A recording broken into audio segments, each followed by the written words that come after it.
Boa tarde, torcedor do Cachoeira, boa tarde, esportista. Nós estamos aqui mais uma vez com a participação do Cachoeira Master no Campeonato Horizontino, que leva o nome do nosso eterno Serginho do Gás. Estou aqui com o coordenador, nosso amigo Igor, que está coordenando esta Copa. E eu estou aqui com ele para dar uma palavrinha sobre essa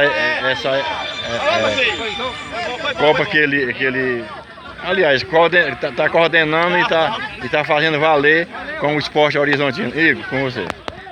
Camilo, primeiramente boa tarde, né? Um prazer estar sendo entrevistado por você, um diretor do Cachoeira.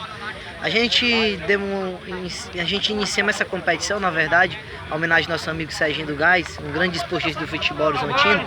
E eu acredito que essa Copa, ela está movimentando muito o esporte na categoria veterano do nosso município, né? Então a gente tem só agradecer às equipes que está participando dessa competição, como Cachoeira, Horizonte, Juventude, Mangueira, Vila Nascimento, Olho d'Água, Ponte Preta, Quebra-Perna e os demais equipes malhada, e a gente tem só agradecer as equipes que estão participando dessa competição com a gente.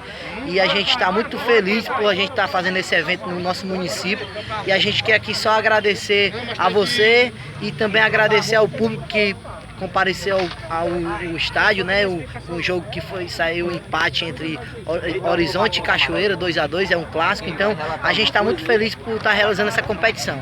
Eu quero aqui agradecer de coração. Muito obrigado, Igor, tá aí, gente.